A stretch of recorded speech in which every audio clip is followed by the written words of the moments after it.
Yeah, we're going to start with the pledge.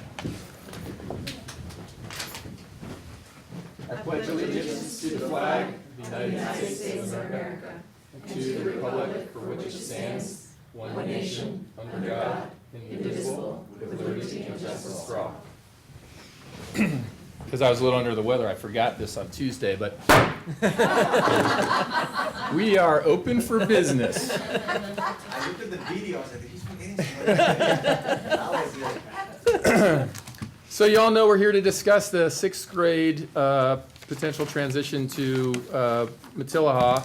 We have a couple of speakers here, and so we'll start with the speakers. I also want to say that I'm now, as president, it's my honor to be able to run the meetings, and I really love interaction with our constituents and stakeholders, and so far it's worked out pretty well. Maybe it's come a couple times close to the edge, but unless one of my fellow board members really feels like it's gone beyond reason, I love the interaction, because I think it's hard for a person to know ahead of time all of the comments or all the thoughts they might have. So to get up and say, give us your 2 minutes and then sit down and be silent forevermore is difficult, or 3.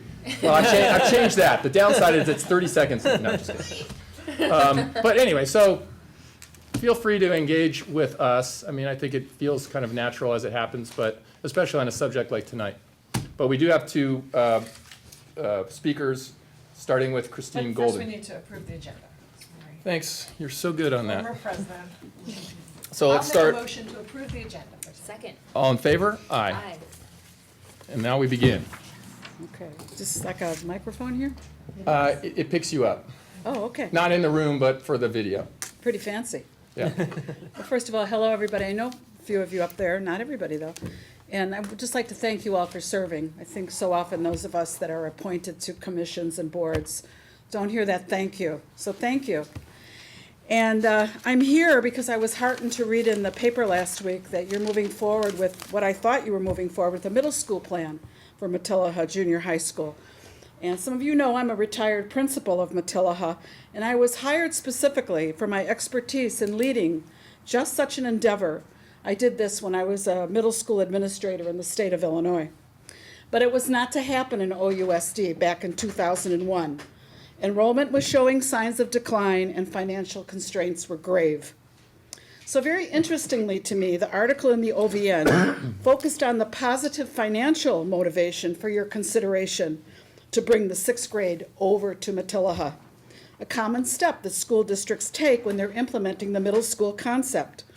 And certainly safeguarding the financial present and future of our schools does, as it should, have your attention, and we're all grateful for that. But there are other, even more compelling reasons to implement a middle school concept, reasons that always are more important than anything to do with where the buck stops. Those reasons have everything to do with the preteen student. Middle school is a philosophy, and it's a practice that addresses the unique intellectual, social, and emotional well-being of the 6th, 7th, and 8th graders. Any serious talk of implementing middle school must include talk of training teachers and administrators on middle school practices. That has to include a deep understanding of the characteristics of kids that age. When I received my training, one of the things that stuck with me was learning that at no other time in a human's development except birth to the first couple years does the human being undergo such enormous hormonal and physical changes as they do in these middle school years. And this appreciation of what makes a middle schooler is one of the core foundational principles of middle school philosophy. Now, the paper did mention that there was talk of keeping the 6th grade separate, a school within a school, so to speak. But I pray there's more to it, because that's not implementing middle school. That's simply rearranging pieces on the checkerboard. Here you have in front of you an opportunity to create schools within schools for all 3 grade levels. Before you is an opportunity to employ a middle school schedule where students, all of them, are grouped into teams. Every child has a homeroom teacher and a homeroom, and that teacher knows the child well, and that teacher serves as the child's advocate and teaches more than one subject to that child. So I'm happy to hear that you're considering bringing elementary teachers over to Matilaha. This is how my middle school career began. I was asked to go as an elementary 5th grade teacher to the junior high school in Highland Park, Illinois. And that led to my being a team leader and eventually an assistant principal and eventually a principal of that very school that fed into Hank Bangser's New Trier High School. So Hank and I go back a ways. So you're going to need teachers with more than one certification in more than one subject. You want your teachers to interact with a smaller set of students, and this is accomplished by teachers teaching more than one subject. Just keep thinking, schools within a school, but not just for 6th grade. All of them need this approach. They need to connect with adults in their schools. Of course, there's a rub to all of this. Middle schools offer a panoply of electives, and it's not cheap. You have to pay for it. They're often called exploratories. This, too, is based on what we know about kids this age. They're curious about their world.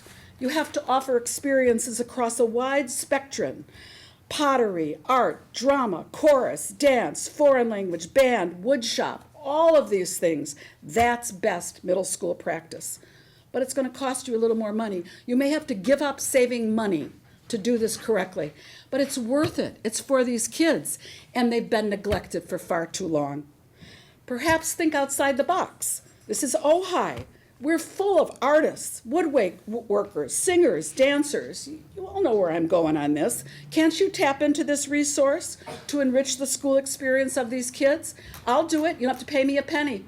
I'll come in and teach art history. I'll come in and teach drawing. I'll come in and teach anything you want me to teach that I have some expertise on.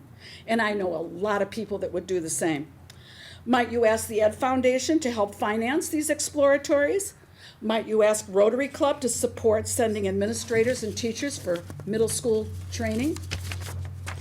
I remind you how important it is to hold middle school meetings with 6th grade parents in particular. It's been 15 years since I was at Matilaha, and things may have changed in this regard, but usually there is some legitimacy to parent concerns that their 5th graders are going into 6th grade and they're going to be absorbed into a culture that is more like high school, and they're really not ready for it. But if you teach them what you're proposing, you will have advocates from your parent group. They will see that this is the best thing that could ever happen to their sons and daughters of this age. So I'll stop here because I could talk to you for hours about middle school. I used to do that. I hope if you didn't know now, you know that there's a little more to this than just moving your 6th grade over to the junior high school. And I hope I'll be reading in the OVN about middle school practices and how this board has seized a golden opportunity to do the right thing for these kids. The time is now. Thank you for listening. Thank you. Thank you. Gee, who wants to follow that? I'll wait a few minutes. Well, it's the daily road. I think maybe I won't say. Do you guys know each other? Karen also lives on Daily. No, but how are you? I'm really next on, yeah. Karen. Karen, free babysitter. Nice. Hi, I'm Karen Dingman. I teach 2nd grade at Topa Topa, and I have a kid at Topa Topa, at Matilaha, and at Nordhoff this year. I'm actually here because I have been kind of an advocate for this for a while. Since it first came up, I really never felt, except that I was worried about financial issues, I never really felt like this was a negative thing. I think moving our students and having a middle school model, we actually had Cheryl and Andy came out and talked to us a lot about that at our staff meeting, and I really think it's a great idea. I'm here today as an advocate for that group of kids that I'm projecting are going to be those first movers. I do have a kid in that group of kids, but also I think just in general, I just want to make sure that moving forward with this, we are really considering that first year group.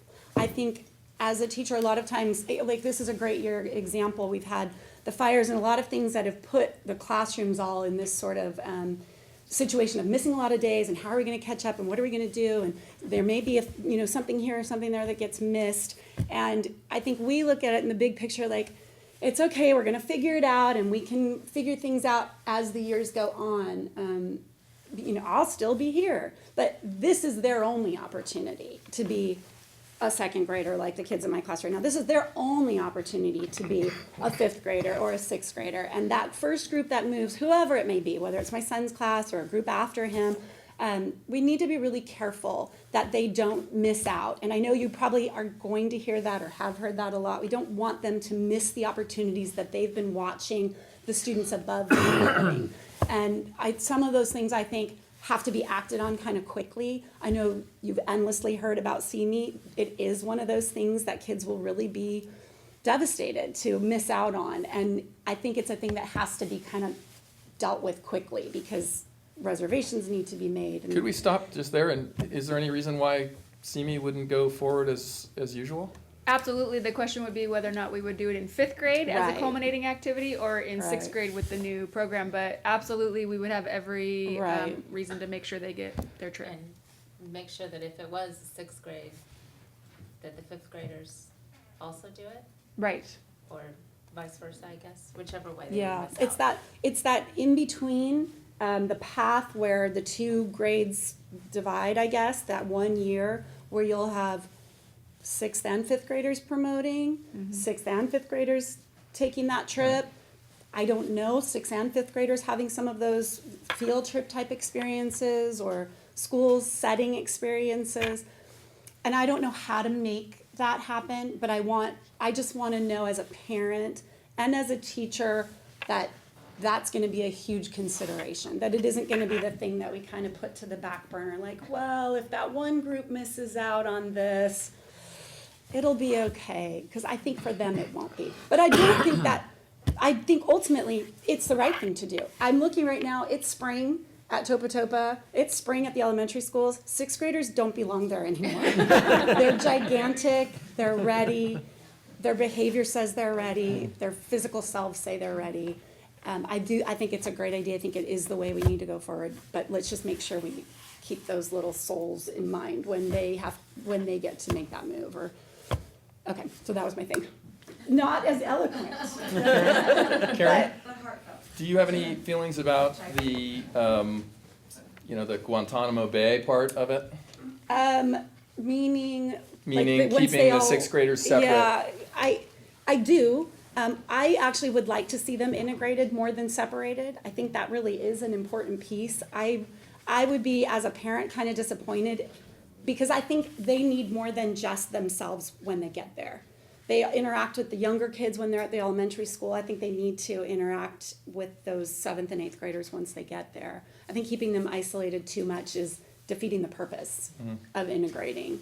And I know there's pieces, the way the models kind of look on paper right now seem like a really nice way to do it, and I'm sure there'll be changes if it occurs, but I like that idea of the kind of dual periods with the same teacher, but then their time outside being integrated with those 7th and 8th grade students, and the possibility of that in electives too, I think is really nice.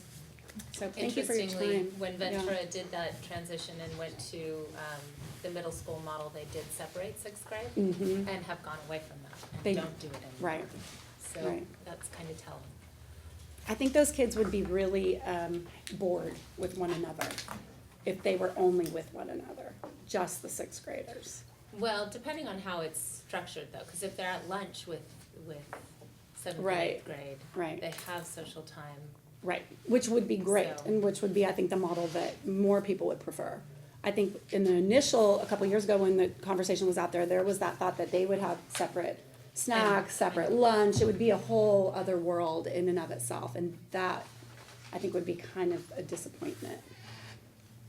Anyway, so thank you. Thank you. For your time, Thank you. and thank you for your energy in all that you do.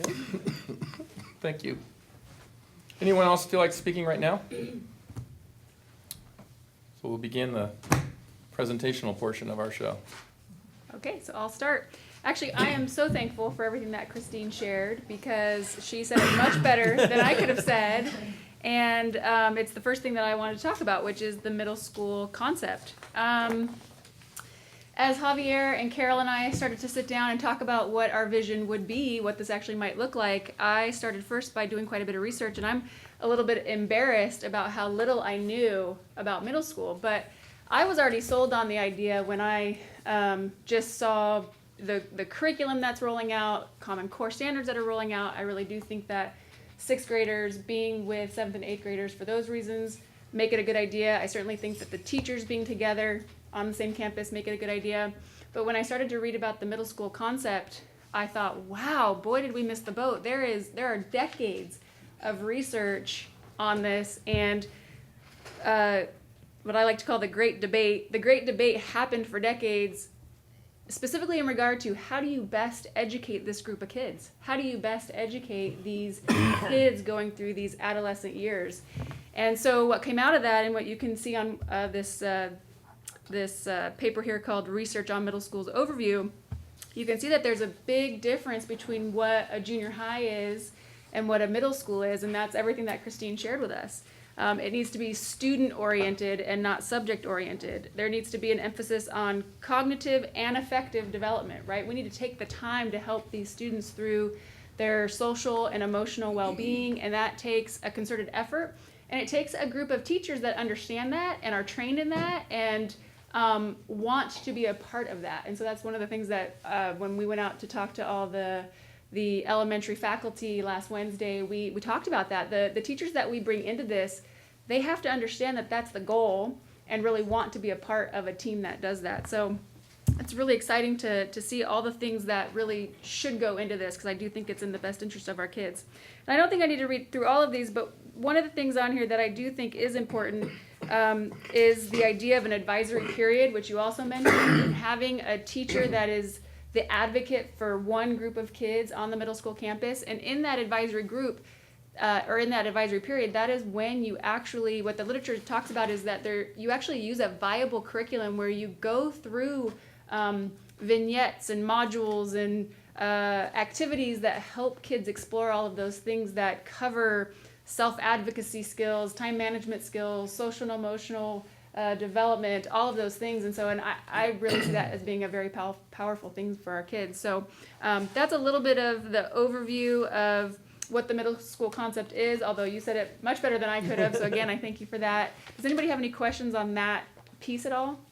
My only question to that is, what stops us from implementing a middle school concept with seventh and eighth? Nothing. And actually, we very much talked about that that. came up as a conversation when we were talking about it. Yep. And we would have thought, this is a great idea, it's awesome.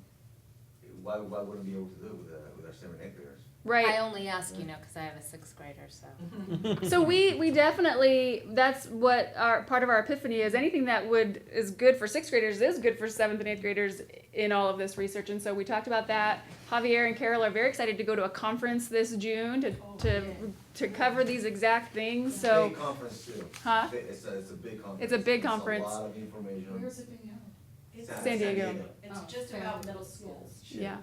It's So 3 days are packed. this was a fun process for us to go through this because we really got excited about the things that we learned and want to learn more and want to start to adapt it. You're right, regardless of whether or not sixth grade moves. So, because it's definitely good for all of them. Any other questions on the middle school concept? Again, you said it better than I did, so thank you. I did learn an awful lot about credentialing, so that's the second thing that we're looking at today. We did have, concerns. How would it be if we have to move elementary teachers over to the middle school to teach? We know that we would need about 5 teachers, although we're not for sure on that, but it looks like we would need about 5 teachers for the 160 kids that would move over to Matilaha. And most of our teachers in elementary currently have a multiple subject credential. They can teach at the middle school. They have to at least teach 2 subjects together with the same, let's say 30 kids. So as long as that's what you're gonna see in my model here, and I'll kind of explain it in a second, but they could teach 5 different subject matters with the same 30 kids, and that's fine too, but the minimum is 2, so at least 2 periods. There's a couple of singletons that they can teach, like they can teach study skills and they can teach a few little things. Other than that, they have to either have a waiver or a supplemental credential in a subject matter, and I'll explain that in a second. So of course we know single subject credential can teach in an elementary school, in a middle school. However, they cannot teach 2 periods back to back. They can only teach single periods. Does that make sense? You guys following me on this? Now, You can't teach different topics? They can't, the way I'm saying you block, like history, I have history and science blocked right here. Mhm. That's only a teacher that's on a multiple subject credential. You can't have a single subject teacher teach history and science in a block unless they actually have the single subject credential in both of those topics. Does that make sense? Okay. So then you also have the ability to have any teacher with a current credential of either a multiple subject credential or a single subject credential can add a supplemental credential as long as they have 18 units in that subject matter. So we actually did a review of our current teachers, their transcripts, and the ones that already have it. And we know that in elementary school, we already have 9 teachers that have a supplemental in English. So in addition to their multiple subject credential, they also have a supplemental in English. We have 6 that have a supplemental in math. We have 3 that have a supplemental in PE and 1 that has one in history. I should say they have either the supplemental or they have the ability to have the supplemental based on their transcript. And those are the ones that we were able to count because we had their transcripts. We have a whole lot of teachers that we don't have their transcripts. So when I was walking, or when we were going around to the different campuses, I saw teachers shaking their head like they think they actually have 18 units. So there's a possibility that we have quite a few more that have the capability of having that single What subject. about our current junior high teachers? So they already If we're have. talking about the model being different for 7th and 8th grade, they would no longer be single subject teachers. They would need to teach too. No, there will still What- be single subject teachers for 7th and 8th grade. What I'm gonna. So we're not talking about a middle school model. Well, let's be, so just to clarify, we can move toward a middle school model by adopting some of these components without adopting every single component. And what I'm gonna kind of propose to you here in a second is that we can have both. We can have some teachers that are teaching block periods and some teachers that are teaching single periods, and that's okay. So I feel strongly, and Javier and Carol and I, after looking at it, that we can make it work whether or not we have teachers with either credential. The truth is, the more credentials, the more flexibility we have to run the model how we want to. Following me on that? Maybe we'll understand more as I go through. So when you have a supplemental credential in an area, that means that you can teach that up through 9th grade. So you don't have the potential to teach that at 10th, 11th, or 12th. You do have to have the single subject to teach higher than 9th grade. The last way to teach a single subject is if you currently have a multiple subject credential or a single subject credential, you can take a test. It's a challenging test. It's called the CSET, and you can take that test in any subject matter, and if you pass that test, the only other thing you need to do is take one course of methodology in that subject area. So those are the different ways that we can get teachers to be able to teach single subjects if we'd like them to.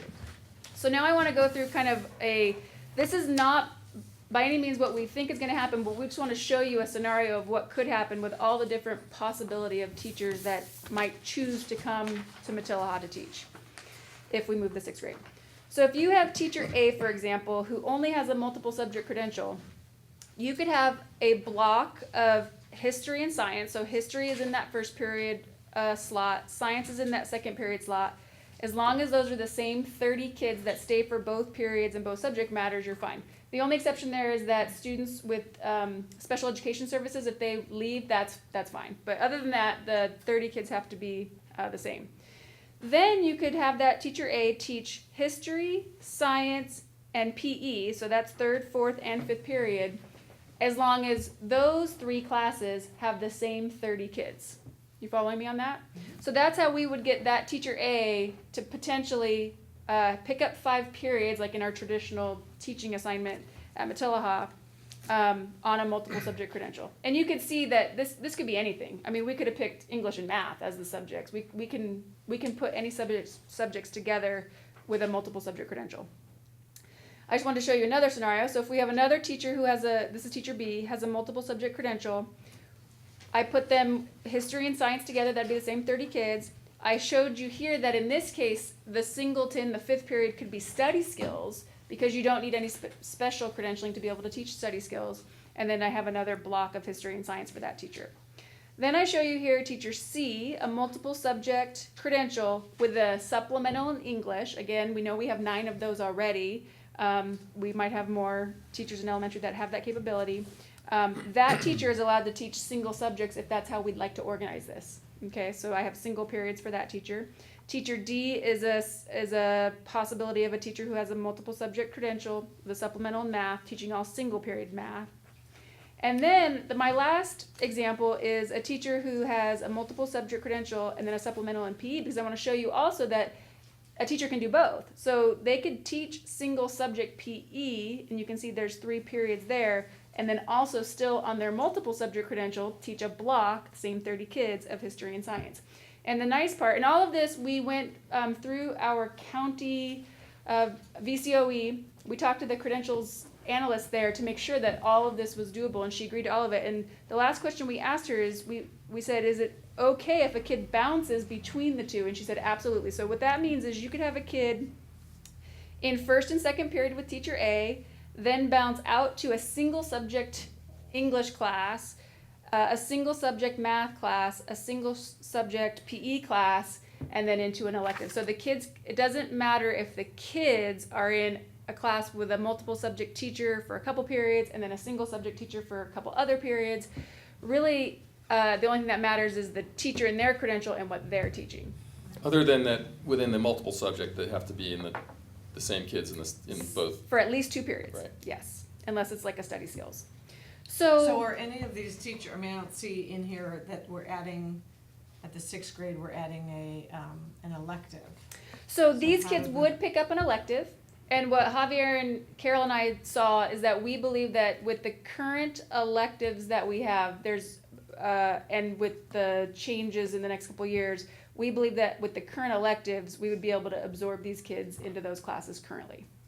So we don't, but potentially any one of these teachers that we do end up bringing over from elementary, if they have a specialty in an area, like I know a couple of teachers that really have strong skills in computers, for example, they could get a local board waiver, which is another thing that you can get in that, and then they could teach computers as an elective. So there's no reason that one of our, just like I have teacher B picking up study skills, we might have teacher B pick up a computers elective. So that's an option too, but we won't really know that until we do the final recruitment of our elementary teachers and see the skill sets and the credentials that those teachers have, and then with that information we'll be able to decide how we end up creating the model. When you say recruitment, is the idea that you would just seek volunteers, basically? Absolutely, and that's what I told the staff when I went out there. We already have 2 teachers who've sent me very nice emails after those meetings saying that they are very interested. Verbally, I've had a teacher tell me that they are excited about it, not sure, but want to talk more. And then certainly we had a handful at each meeting, show excitement. I really do think that it would be very possible to get 5 teachers. So, any other questions about credentialing and how we might do this? It's kind of a oddly specific question, but it just occurs to me. Would the compensation be different? This would be, in most cases, we see this as a full-time teaching position, so no. And so they would just be in the same step and Yep. Except step they get an and official prep whatever the role. thing is we always refer to. Column, that was it. Yeah. Yes. Cool. So again, this doesn't mean this is what we're doing. I just wanted to show you all the different ways we can work with the credentials that we know our teachers have. I'm not sure we could have come up with a more complicated credentialing system. Actually, odd. this is something really interesting from the literature that I read. One of the critiques of our credentialing programs is that there's really not a middle school credential. And that's sad, especially when you think about the decades of research that went into looking at what these kids need. And it's really true. You either kind of go through a credentialing program to be an elementary teacher and you think you're going to teach at that age group, or you're like me and you go for a secondary credential, and I was really just thinking high school, right? And then luckily we get teachers who land in middle school and love it and stay, but most teachers don't usually go into their career thinking middle school, because there's really no straight credentialing program that targets that age group. And it's actually quite sad, especially like Christine was saying, these teachers do need some specific training. I mean, a lot of research went into what these kids need, and so It's a very crucial time. it's a very crucial time. And so I would hope that the credentialing systems would figure out a better way to make sure that we have the right credentials for that age group. So All right, I'll work on it. yeah, you work on that, Shelley. Any other questions on the credentialing or how we might bring people over from elementary and make it work? You said 5 teachers, you think you need 5? Well, I just did simple math of 160 kids and roughly 32 kids in a class, so it would be about 5. But depending on how many, we know we're going to have some declining enrollment as the classes grow through. So depending on if we do this or when we do this, we might only need 4 because there might be existing teachers at Matilaha that would pick up some sections. And it sounds like you said that the existing electives that we have would remain, that we would not actually be able to add other electives. You might if you had some expertise among these teachers that come in. I wholeheartedly agree with Christine that one of the major components that I would hope we could bring to Matilaha is more exploratory classes. I do think with CTE currently we have a little bit more leeway to do that kind of stuff, so hopefully we could add some more class periods that way. But yeah, we mostly would just keep what we have and absorb the kids into those electives. Speaking of electives, so I know most of the elementary schools have a required music program.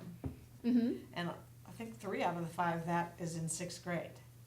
So what happens, they go to 6th grade, they have had no music background, and they choose the elective wheel, they're basically getting no music exposure. So would we request that the elementaries sort of switch that requirement, you know, like the got strings program, or the guitars, or the, you know, I think 3 of our elementaries, that happens in 6th grade, that's their first required exposure to music. At this time, not everybody's requiring music in 6th grade. But So at all, there's a 5th grade program at San Antonio. we offer Where music in everyone 4th, gets 5th, and 6th grade. Right, but I'm saying, when my kids went through, you could join band or not. Mm-hmm. But now, my understanding is that there is a dedicated music program for all students at the elementary level. Not in 6th I grade. think that's just mere money. Yeah. Okay. And 6th grade TOPA doesn't did- mandate that. TOPA did do guitars in 6th grade for a couple of years, but they really aren't anymore. Mm-hmm. So, but certainly they'd have access to music at the middle school, but you're right, it may not be mandatory in 6th grade. We would likely give them the opportunity to do it, just like the kids currently have, so. But that does Karen, speak to the idea that you'd want to really encourage a music opportunity before you're a 6th grader, because by the time you're a 6th grader, there now will be presumably a trade-off. That's Jane's point, right? Mm-hmm. That now you're faced with, well, do I choose that elective or do I choose music? Mm-hmm. And without any background in music, it's a harder choice. So we'd have to talk about how to address that in 4th and 5th grade with our music program, I would say. Yeah. I just had a numbers question about, in the projection, is it around 350 students that would be at Matilaha with the 6th grade being up there? Is that around right? So once we settle at the 160 student cohort, we'd be 160 times 3, so it'd be at 480 would be the number we'd settle at. And actually what we'd be looking at, because each of the teachers are teaching 5 out of 6 potential sections or periods, it actually ends up being 5 kind of cohort levels like this, or 5 groups of students potentially, but it's actually 6 FTE of teachers, because we do have to have, for each of these teachers who have a prep, we have a teacher who's filling in that time as well.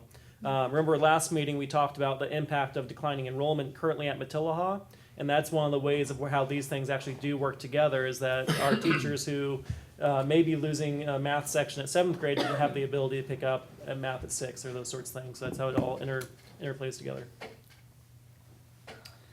So to add a few other things, Javier and Carol and I, we did talk a lot about, whether or not we would keep the kids separate or integrate them. And we did feel strongly that we do want to integrate them. We do want to keep the bell schedule the same, so that the kids are all out at lunch together. And so that while we believe, for the most part, the 6th grade kids would kind of cycle between the same teachers, we do want the kids to have the opportunity to go out to electives where they might be with 7th and 8th grade kids, and also to potentially take higher level coursework, like we know, we send our 6th graders to Matilaha right now for 7th grade. So if we keep the bell schedule the same, then a 6th grader would be able to take the 7th grade math like we currently do, for example. We also you guys have identified 5 classrooms in one area, so we would like to keep them in close proximity. Again, not to isolate them, that's not our goal, but to create a sense that they are a cohort, that those teachers that are working with them are a team. That is part of the middle school concept, that you are a team. These are 5 teachers sharing 160 babies, right? And I know in elementary school we kind of think of them as our children. These are my 30 children for the year. And that's what we don't want to go away. We don't want that feeling to go away. That kind of goes away in the junior high model or the high school model where it's just very subject oriented. But this is all about students and still caring for them in that nurturing way. And so that's why we want them in the same area on campus for their classes. So let me ask about the, this block, that sort of, because in the old, I mean, I still have the stuff from the original 6th grade study committee, and one of the big things was that it was not it's not a traditional junior high, like right now we have 6 periods. This is a 6-period day for a student, you're just saying that for 2 of those periods with a single teacher. right. Is there the flexibility, like one of my concerns about moving 6th grade to a models where there's a period like that is the math. Because the 6th grade teachers that I've talked to have said you cannot teach the CMP3 in 47 minutes. So they're doing it, right, which is our 6th graders are doing quite well mathematically so far on the change. And it's possibly because teachers are taking an hour and a half to do math in the 6th grade. So does this teacher have the ability to say, well, we're only gonna do 20 minutes of science today because we're gonna take an hour and 15 to do the math? Potentially those are issues that we could certainly discuss. If you did math in a block with another subject matter, yes, there's nothing, just because we're calling them periods, there's no reason a teacher can't extend their lesson further. So, Except that a student might actually be switching over. we'd have to to a account for single that. subject teacher. We'd have to account for that. Like in this model right now, if you're teaching history and science, you could go 10 minutes longer on your history lesson, or maybe 10 minutes longer on your science lesson, right? Because you have experiments and things that you have to do. So that is all doable, as long as you know that the final end zone is after 2nd period, where that child does have to leave for 3rd period. So you would know what you're working with, and all of that can be part of the design as we talk more about how we want to organize But you it. did say earlier that the student doesn't actually have to stay in that with the teacher. Oh, no, they do have to stay. The 30 kids have to stay for history and science. The only exception are students who receive special education services. Those are the kids that can come and go during that block. Within the time. block, they have to stay. Within the block. Within the block, they have to stay. They just don't have to go from block to block. They can go from block to single. Exactly. Right. But there's no reason we couldn't have another block. You could have then teacher C teach English and math as a block, for example. So we're allowed to do as many blocks as we like, as long as that teacher has a multiple subject credential. For example, a lot of our current teachers at Matilla, I imagine, do not have multiple subject credentials, so they cannot do a block. That's the limitation. Is there, this is way out in the future, and I'm not saying, because for me, this model of blocks is much more attractive for what she was talking about in terms of the whole middle school. Right. So as our teachers retire, or as movement happens at the high school, I mean, can we sort of say, hey, our focus is to find somebody with multiple subjects We for can. for the middle school? Absolutely. I mean, we know we can't, we're not making a point of saying we're not losing teachers, we're not trying to force anyone to be somewhere they don't want. We absolutely can, and what I was relieved to hear from the credentials analyst is the way we can do both in the meantime, Exactly. until we decide what we want to do, and certainly in the future, we can then recruit in the teachers with the credentials that meet our needs. So we have ultimate flexibility until we move toward a direction. Which might be impossible to get anyway, because if people are being credentialed for either elementary or high school, I think ideally, you get teachers who have multiple subject credentials, who have supplementals in a couple areas. That would be ideal for a middle school campus, in my opinion. But easy to find, no. But if you put that out as your recruitment, requirements, might get some. Any other questions? Should we move towards special education? Okay, so Rebecca is we going. have Oh, two sorry. more questions, Okay, go ahead. sorry. So PE every day is not something the current 6th graders are getting, so that would be a Right. change. It's a benefit to them, yes. Now, Well, actually interesting that you think it's a. Oh, I think it's a benefit. Okay. Yeah, no. I don't know that it's, but, so my question was the PE minutes, the requirements are, right now, They're different whether you're in elementary school or middle school. So it's not an age. Nope, it's a bracket. Bracket, okay. Yeah. And then, the advisory period, you're talking about adding for all grades or We not? believe that it would be That's- beneficial that's the for all part that we grades. thought it was, would be a really good idea for all of our kids. We hope to learn more about that as we go to conferences and look at curriculum that we could possibly use in that period. Interestingly, that's what I've heard from parents too, that that's what they want. Mhm. Totally separate from this discussion, but Yeah. that's what I've heard parents wanting is a homeroom Mhm. Right. type. Exactly. Well, and done right, it really benefits the kids. That's the, you know, that was really what was neat about the research is they really need that. They need that talking time and they need that explicit instruction and chances to think through those social and emotional challenges that they go through. So I believe it would be highly beneficial for that age group. Yeah. Silly things that are being spurred by the conversation. It's interesting, the idea of PE minutes, and you said that it's different if they're at a middle school model versus an elementary school. And this is just a thought and kind of projecting out, but if it's not a big discrepancy, is there that possibility of during your first trimester, you do 3 days of PE and 2 days you have longer math type of thing? A setting where you're able to have some flexibility Mhm. within that particular piece, the PE piece? I would have to look into it. The only thing I know currently is it's broken down by elementary school, middle school. In Moore Park Unified, where I Secondary. used to work, they had a middle school concept, and for sixth grade, you were able to do that exact thing. Is that it was every other day of math or a music class was what they did Oh, in Moore So Park some- Unified. yeah, some So you were able to hybrid. still get it was 250 minutes in 10 days, which works out to be, again, switching off every other day, you get 5 classes total over that 2-week span. And then you have 5 other classes freed up for either an elective or potentially more math or whatever it might be, right? And Javier, I know when the original group was looking, that there was a big discussion that it would be a specific sixth grade PE, that you wouldn't have sixth graders in the locker room with eighth graders. Is that still a model you're looking at, or you? I think we talked a little bit about that. We only have a specific place on campus where they can start their PE, one gym. We talked about the possibility of maybe within the locker rooms. Like right now, the way we have the structure, we have the 7th graders in one side of the locker rooms and the 8th graders on the other side of the locker rooms. So perhaps with the new remodeling of the gym and the locker room that's coming along with Metro J funds, the idea was brought up that maybe we can incorporate some kind of a section for 6th graders to have their area. Kind of what we have right now with 7 and 8, adding one more section for 6th graders is possible. Or not, I'm not a sixth grade teacher, but, right now they're not changing for PE. No, that came up in our staff meetings as well. So that's a possibility, definitely.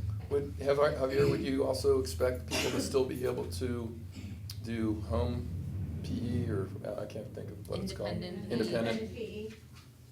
Because it's still an issue for people, right? The need for like wanting to take a language and also Yeah. make music. If there's a whatever. scheduling conflict, sure. It creates more flexibility for them. And so far, I think we've managed it, and it seems to be working really well for us and for the families, and they appreciate the flexibility that we offer, so I don't see that going away.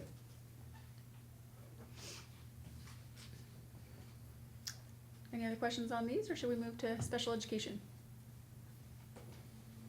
Let's move on. Okay. Oh, Jane? Rebecca's I'm gonna ready. share a little bit about what it might mean for our students who receive special education services in 6th Thanks grade again. if they move.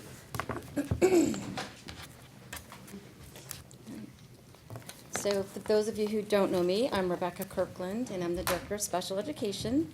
And I'm here to discuss some of the possible impacts that moving the 6th graders to Matilaha campus could have on special education. And I'm going to be referring to the document titled 6th Grade to Matilaha Special Education. So I'll be talking about 2 different special education programs.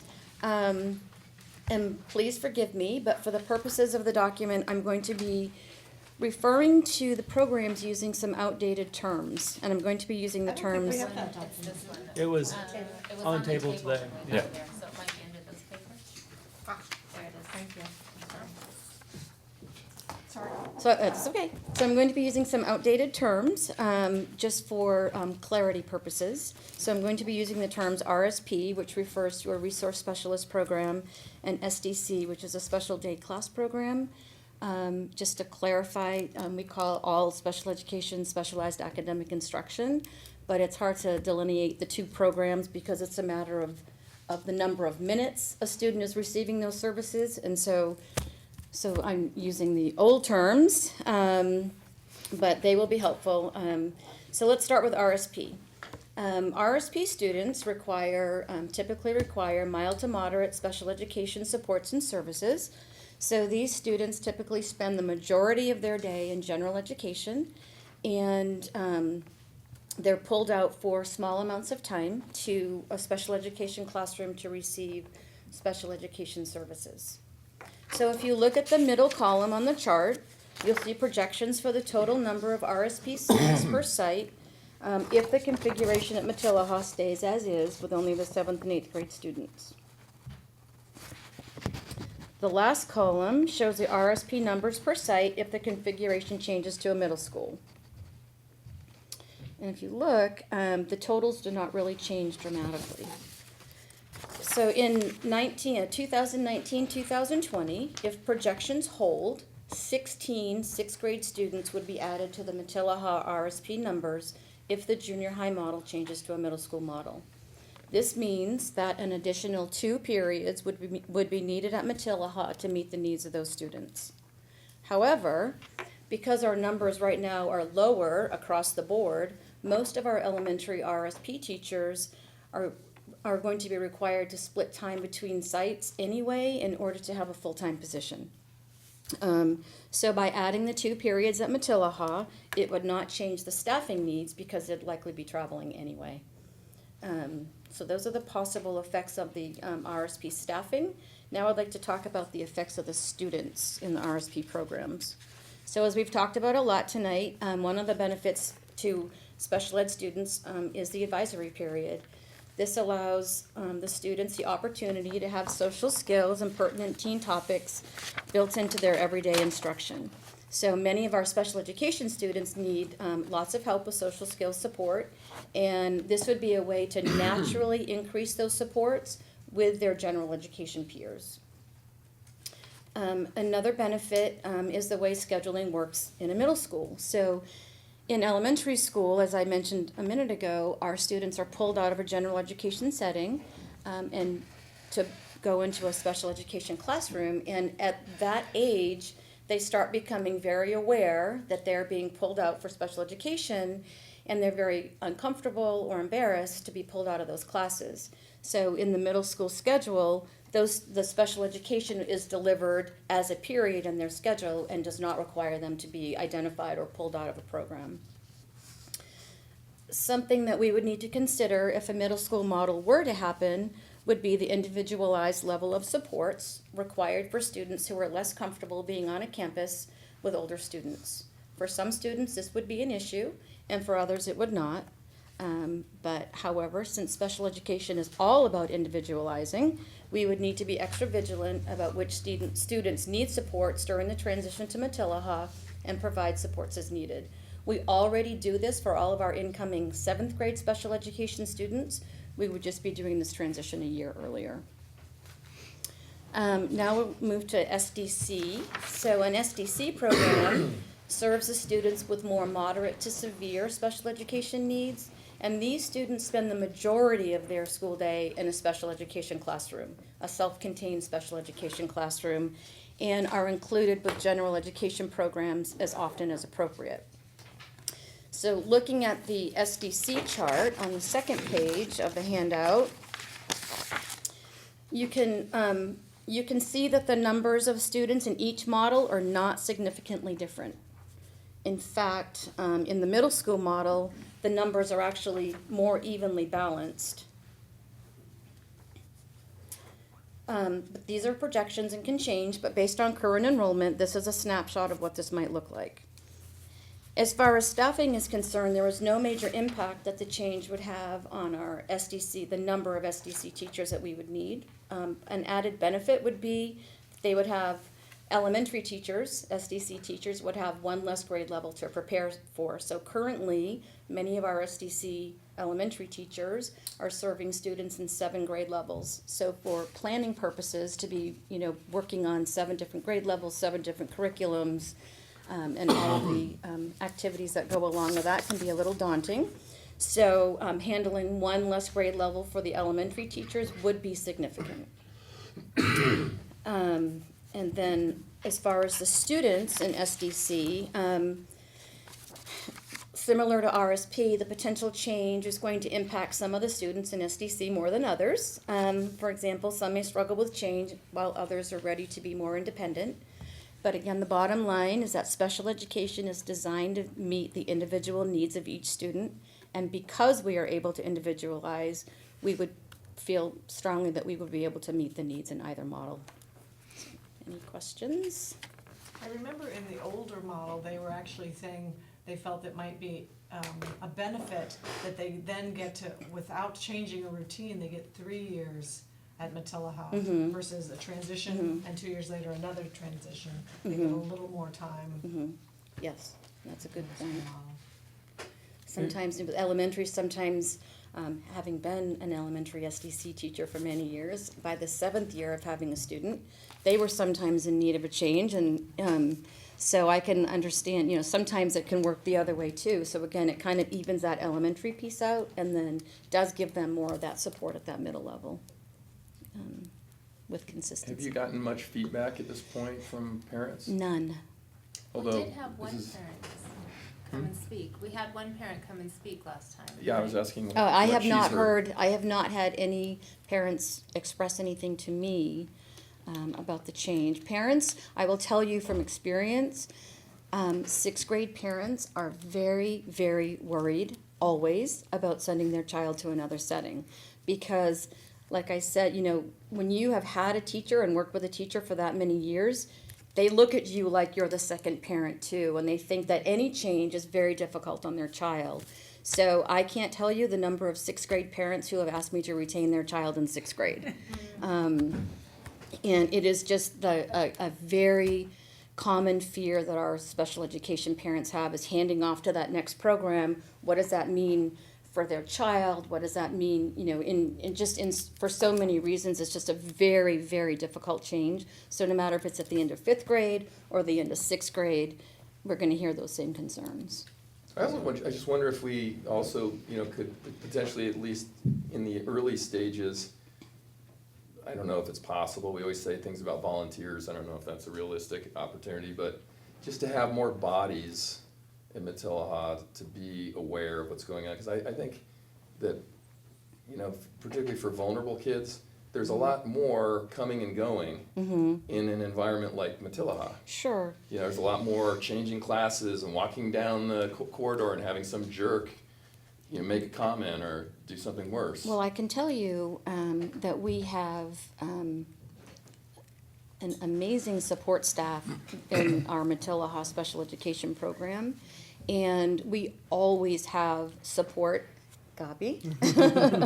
And we always have support out on the yard for all of those transition times, all of the, snack times. We have, there's always a group of people there, a lot of times we have, there's like little clusters. We've had girls and boys clubs, at the school before, like lunch clubs. There's lots of different ways that we've been able to meet those needs in the past. I think, we do like a DJ club on Friday right now. And so there's some different things that are happening on campuses. The children don't always know that they're being really closely supervised, but they're being very closely supervised. And, with those 16 students, well, it wouldn't be 16 SDC students, but, when there is a need, we also will, meet that in terms of, we have teachers out there during those times as well. So they're watched pretty carefully. Would you say you believe that the quality of our special ed will go up if we make this transition?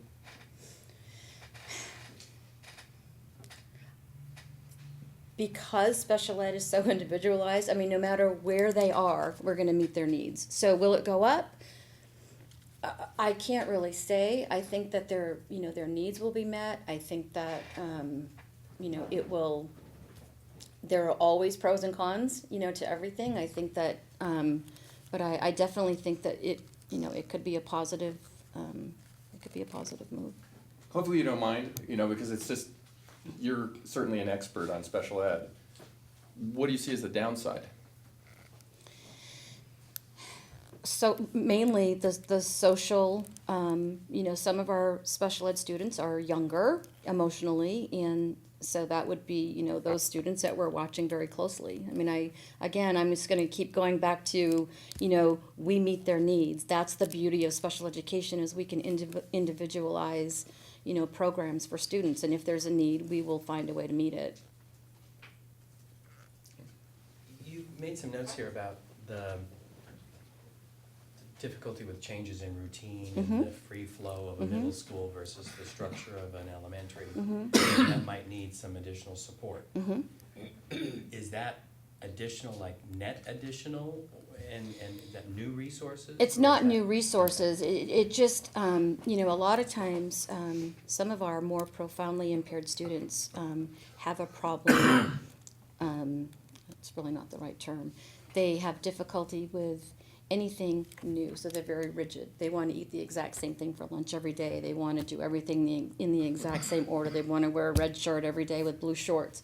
And so, on a junior high campus or middle school campus, there are more things that aren't exactly the same every single day. By nature, I mean by definition. By name, exactly, by definition. We, even at the elementary campus, we don't, we like to interrupt that routine because we need to teach them how to be flexible. We want to try to help with that rigidity so that if there's a fire drill, they're not going to melt down because it's time for them to go to speech or, something. We work on actually interrupting that routine and not really feeding into that rigidity as much as the student would like. So that is built into their day. It's just that on the junior or middle school campus, there are more opportunities to do that in a more natural way. It's not that we're coming up with something to make it different.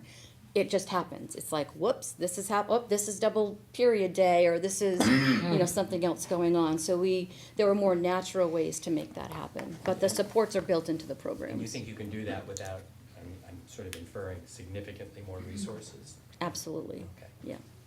I don't anticipate, numbers, needing more resources to meet the needs of these students. I think that we can meet the needs with what we already currently have.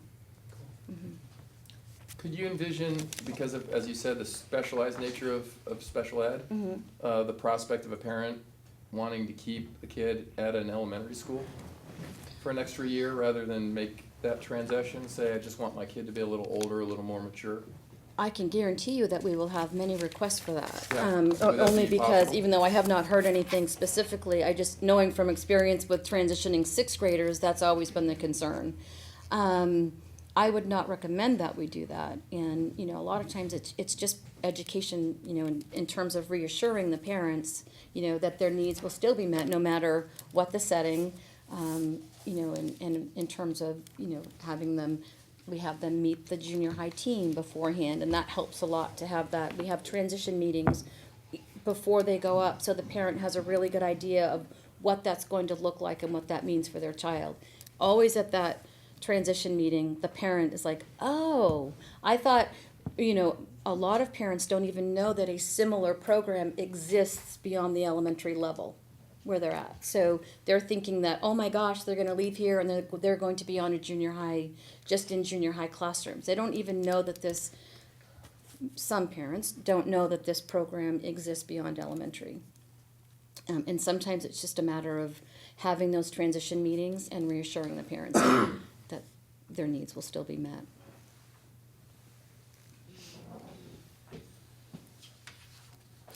That's everything? Okay. Great job, Rebecca, thank you. Thank you. Thank you, Thanks, Rebecca. All right, and so I am going to be picking up the final piece of the formal presentation, and we obviously welcome conversation amongst the board. So, we moved from discussing the middle school concept to credentialing and different ways in which we go about staffing this. to special education. If it sounds like we're jumping around a bit, obviously we are, and we will jump now an even more drastic jump to talk about elementary schools, but each of these were topics that were identified in our last meeting as important areas that you want to hear about before you'd be ready to make a decision.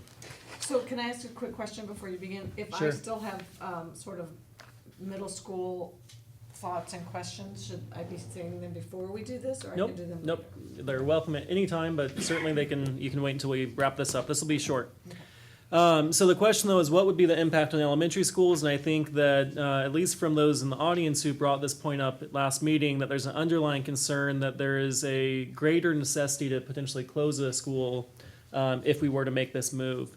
And what the single page that we handed out tonight really can be summed up by saying is that there's no reason that we would necessarily have to close a school, or that the overall analysis of the elementary school configuration conversation changes based on this move. If certainly enrollment has an impact on the decision, but the point is I don't see how the analysis substantively changes based on this change. Obviously, we'd be losing about 1/7 of the population at elementary schools. You can see in the first chart that we've identified what that actually looks like on a per school basis. And so when I say I don't see this substantively changing the analysis, if we're comfortable with, for instance, Myers Oaks being a school of 241 students, I don't think that 214 students truly is, again, a differentiator where your analysis goes from we support keeping the school open to where it'd be closed. Obviously, it would play into the overall conversation, but just as the conversation during the sixth grade study committee back 2 years ago, enrollment was only a piece of the overall puzzle. If you go to the second chart. When you said the sixth grade study, you mean the school closures committee? Right. I'm sorry, thank you. Yes, the elementary school configuration, not sixth grade. If you look at the second chart, what we're looking at is the total enrollment across K6 and the overall enrollment K5. So this would be if we pulled out the sixth grade from the elementary analysis. Just so you know, both charts are based on enrollment projections for 1920. So it's not the enrollment numbers for this current school year, nor even for next school year. It's looking at the enrollment projection for 1920. And what we're saying here is that there'd be approximately 1,160 TK through 6 students if we keep all of them at the elementary school. If we took the sixth grade off, we'd lose 160 students. Again, that's the common cohort number that we're looking at. And so we drop down to 1,000. And this really is where I'm trying to emphasize that while it certainly has an impact, and it may impact on in some areas our staffing at the elementary level, it certainly is not, a game changer in itself as far as the overall analysis of looking at our elementary school configuration. If we want to do something so drastic as look at only a 2 elementary school configuration, there's no necessity to move sixth grade. We could still do it, as you can see here, having 580 students is still something that each one of our large elementary school campuses could hold, because they have held them in the past.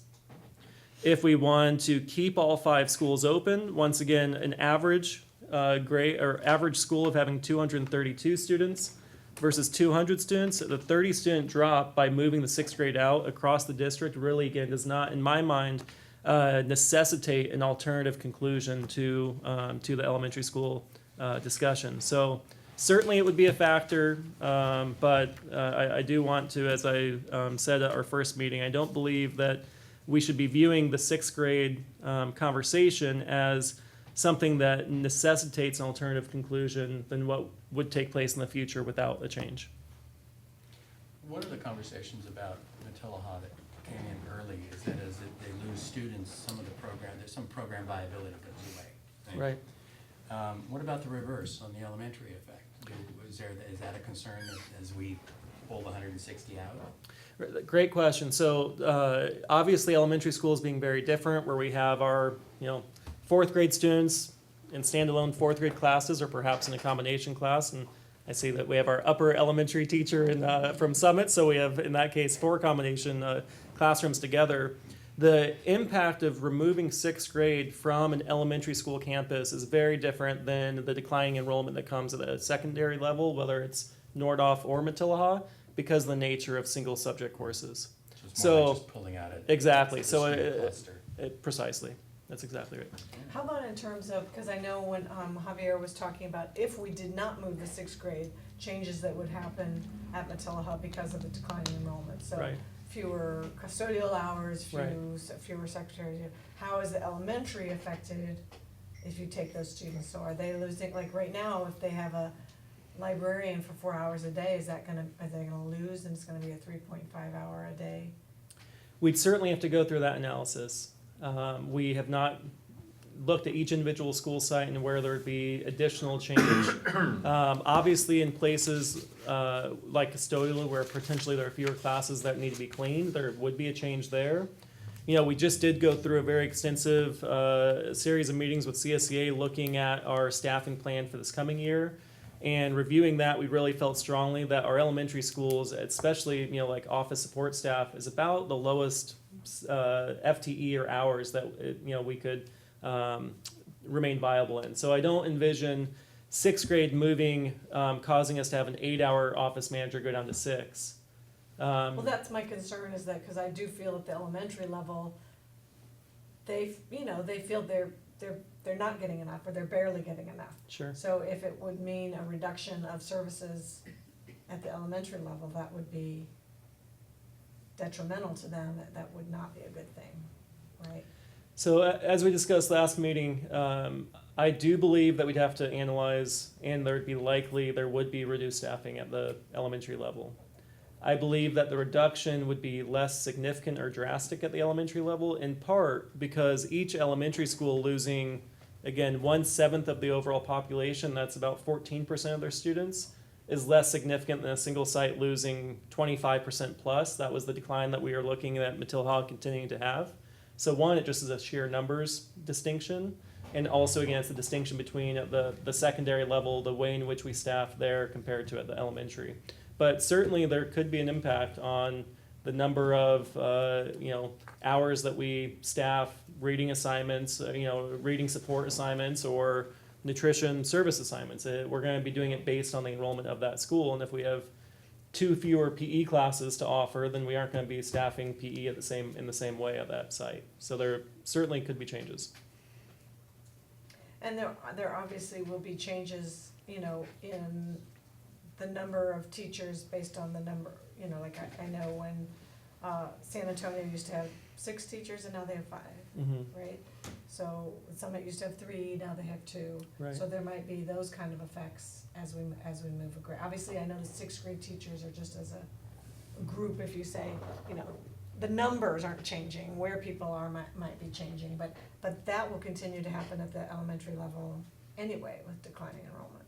Right, So remember, like this year. we're almost through the decline for the elementary schools. Our challenge is that we haven't yet hit, this new 5 consecutive years of a cohort centering around 160 students.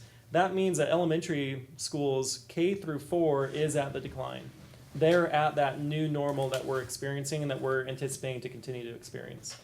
So they only have 1 or 2 more years, and then they really do start to steady out, we believe. The challenge is that Matilah, where again we currently have about 400 students, and just last year we're at 450, that is where we have those 160 student cohorts as they age through, where we see a greater decline coming. What about the music at the elementary level? Without the 6th graders there, we've had a heck of a time keeping an elementary school teacher for the music department, so That's I right. imagine that would take a hit also. That's right. So certainly as we were looking at our staffing plan for this upcoming year, and we happened to have a vacancy in the position, we were, and as well as a change in funding for the position, we were looking at how do we give ourselves the greatest flexibility moving forward if there's the possibility of 6th grade moving. And so that's why actually our current middle school music teacher, Thomas Ferguson, is going to be teaching one section of 6th grade music across the district. So he's going to actually be going out each day to elementary campuses. So if a 6th grade move onto that campus, what we do is we bring a staff member who currently is going to be sharing time at multiple sites, elementary and the junior high, back onto a single site. And so we're able to make him whole at Matilah. That's The remaining portion of the assignment, we're going to be staffing at 50% this year, and that would not have an impact going forward. We'd be able to still staff at the same level, and we wouldn't see a reduction. So talked about what might put the elementary schools at risk. Is there any upside to this at the elementary level? Well, we have a few elementary principals in here. Anything you can think of? The upside, well, socially, the sixth graders would be best suited at the middle school. I think that's become so clear to me over the years working with sixth graders. So I'm really looking forward to that because I think they'll be happier and potentially there'll be less infractions of the rules as they test themselves and kind of push the boundaries. Numbers wise, I can't speak to that as well. What about as the schools they leave behind, right? So the K-5s, is there any upside to them with this transition? I mean, I know it can be adapted, but is there actual benefit? I would say that I do look forward to the fifth graders taking the lead as the oldest ones on campus. They, I think are ready for that kind of challenge, as well as they're just a little bit happier to do for others, as is often asked of elementary student leaders. And so I look forward to that dynamic because I think it'll just complement the whole campus a little bit more instead of people being afraid to be happy and helpful because the older student above is, you don't want to do that. So I do think that there's going to be a benefit in that regard. So I think it'll be really positive. And recall, typically of our 5 campuses, 3 of them will run a combination at least against Summit, combination multiple grades, but at typically 2 of our other sites at least will have a combination 5th, 6th. And so obviously we're not saying that this is going to necessarily eliminate combinations, but when we talk about how 6th graders really from a maturity standpoint, from a psychological standpoint, around the holidays, certainly, what I've heard from a number of teachers is, when we come back from that winter break, we really do, we almost wish we could have them move up at that point. They are getting more ready for the middle school. And so when they're starting to transition in that way, and they happen to have 10 5th graders in their class, that certainly, in that transition on those 6th graders, those 12-year-olds, is having an impact on the 5th graders as well. So I think that, just to piggyback on what we're talking about as far as the opportunity for the 5th graders, I think it also, there's that benefit as well. Well, I think also if you have a 5-4 combo now because of that, you're at least in your Same curriculum. Right. Yeah. Yeah. So it's Very, easier very good for point. the It's a big student benefit. and the- Yeah, absolutely. That's right, because this aligns with curricular changes for a Common Core, right? Right. Something that is occurring to me right now is that middle school, right now, Matola High has one of the earliest times out in the afternoon. And I'm kind of imagining those 6th graders now walking down to Jim and Rob's or kind of being loose. And I'm thinking, would there be anything that could be added to the after-school programming that could incorporate them maybe a little longer? I don't know, Or shoving more that days of start math time. help, an open library. Karen, that's interesting because in the original packet that I was going through this week, they were talking about exploring an 8:45 start time at Matola, and I wrote, why? Why were we talking about that? And I wonder if that has anything to do with, I mean, I know it wasn't related to the later start time because of their brains or something, it was something. I think it has to do with the after-school time, because that was one of my concerns with the junior high in general, is the elementary school, so there's nobody for those junior high kids to be responsible to. And the high schoolers aren't out, so there's nobody for them to be responsible under, so that junior high, and they're out at 1:15 once a week, but also before noon on the half days. And 2:20 on regular day for them. It is hard to let your junior high It's kid, even hard when they are a 7th grader and kids It like, is. okay, I gotta let my 12-year-old do that, I know I do, but they would be younger, so it is a consideration for sure. We're considering everything as we're talking about the schedules and bringing them on, I mean, Yeah. that's what I think Cheryl said it to Carol and I, it's like, this is a great opportunity. If you were to build your own school, how would you build it? Mhm. Yeah. Right. That's what we're talking about right now. And obviously though, unfortunately, buses come into that, you can't just say, oh, hey, 8:45 would be great. Yeah, except You know? in our later start times analysis, very few kids take the bus in the morning. So I did see that as a big deterrent. I But do think there's a after way school, to, Matilaha's buses after are school, full, Yeah. right, we have to talk about after school, but I think morning is definitely something that we could do without a major impact.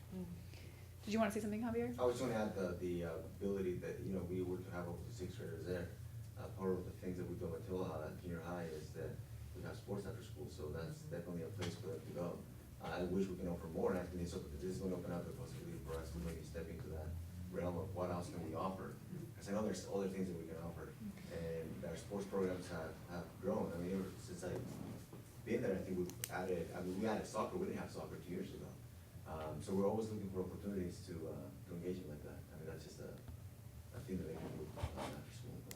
You Always know, looking, every year we're looking at it. in this conversation, I have no idea if this is plausible or not, but thinking about those after-school sports and talking about the late start committee and that at the high school level, that's technically a 7th period. Is it possible to do that at the junior high, where PE, instead of PE, they're doing a sport? Does that, is that something done? So many of our sports depend on volunteer coaches. Well, that's kind of what I was trying to get around, was now you have teachers doing it rather than volunteer coaches, because at the middle school, I would love to see sports that are no cut, that every kid who wants to explore that sport gets the chance to explore that sport. So that was kind of my thinking, was how can we build those programs so that everybody can participate?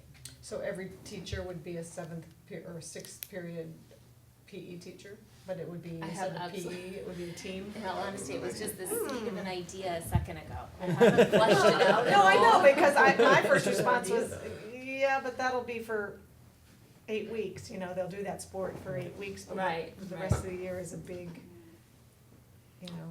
Yeah, and it is something that we could look into. I think that there's also an important element as we talk about, again, the importance of allowing middle school age kids to have exploration. That's something I see very differently in PE than the idea of having athletics count as a PE class in high school. At high school level, you do start seeing a lot more specialization, whether it's in music or in an athletic.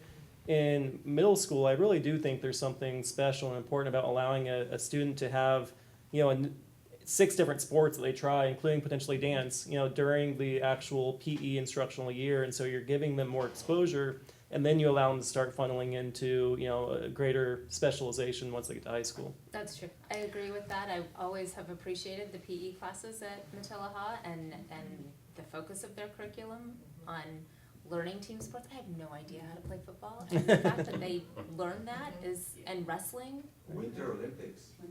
That was football was my favorite at Matilaha. That I still, to this day, have no idea what that You ever heard is. Mr. Muth on football? Uh-uh. It's slightly old school. What about, this is totally not what we've been talking about, but the library at Matilaha, how would an extra cohort affect time in the library or library hours or the books? I mean, would you need, Oh, we obviously would need more books, I mean. right, I mean, you have younger Well, actually, well, students. I know, They skewed pretty not much. necessarily, I guess, for like, I guess we would, for some subjects, I mean, We could for transfer students some. that are using it at 6th grade, so we wouldn't change it, I mean, the curriculum would just come over. You would need the curriculum books, There but would it's, be- She's talking about Novels. library. Oh. we always okay. stock libraries with a wide range of reading levels, because we know that even in a 6th grade class, you have kids reading at a 2nd grade level all the way to a 12th grade And level, the so I don't think they would library need more served books. 500 kids at one time. Right. Yeah. And we didn't get rid of books as we got less students. But maybe you would have Yeah, more so- hours, 700, So- max, 700, yeah. yeah, Hours might be a consideration, of more course. librarian hours. Hours may be a Yeah. consideration, but as far as the books go, I don't see that as a problem. Mhm. I'm sure I've seen 6th grade books at Nordoff, that the Right. range is pretty wide in school libraries. Is there any contrarian point of view out there? I mean, truly, you should feel like this is this is not groupthink. I mean, if someone has something else they want to say. I just have questions. My name's Shyla. I'm a parent of a 5th grader at San Antonio.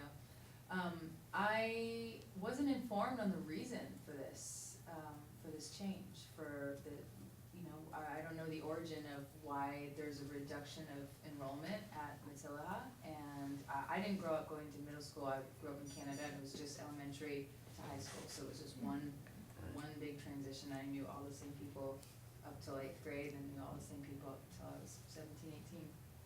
And I haven't been informed, and I haven't really discussed with other parents that I know of with children enrolled at the school about why there's a reduction in enrollment and what is bringing on this request of the 6th graders. Well, I think the simple answer is the reduction in enrollment has been brought on by the increased cost of living in Ojai probably, and a lot of other demographics that have just led us to have smaller groups of children coming to our public schools. But I'm It's sure. not specific to Matilaha, like Yeah. something is happening, people are going somewhere else. But this idea of having a middle school has not really been driven particularly by the enrollment issue. It's been driven more by the things that you heard today, which are curriculum. We're one of literally the very last school districts to still have a 7th and 8th grade. And one thing that you haven't heard much about today, because we've talked about it previously, but also the curriculum is much better aligned, especially now that we're into this new Common Core curriculum, much better aligned for a middle school environment. But, we're taking all sides, so certainly if you have other thoughts about it, we'd be happy to hear them. So are you saying that most middle schools is 6, 7, and 8? Yeah, when you hear the term middle school, Yeah. that's referring to 6th, 7th, and 8th, whereas we have a junior high school, which is 7th and 8th. Got it, so Ojai's unique to that. Yes. It's all new to me.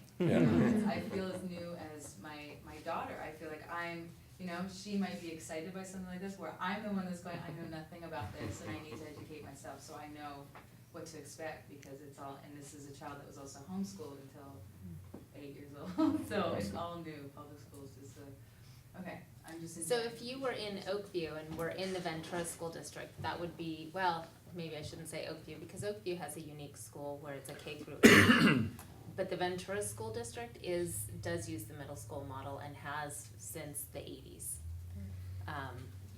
And I think almost all the districts around us, that's the model. We are kind of in a unique spot. And I was surprised, I didn't know that they looked at this in 2001.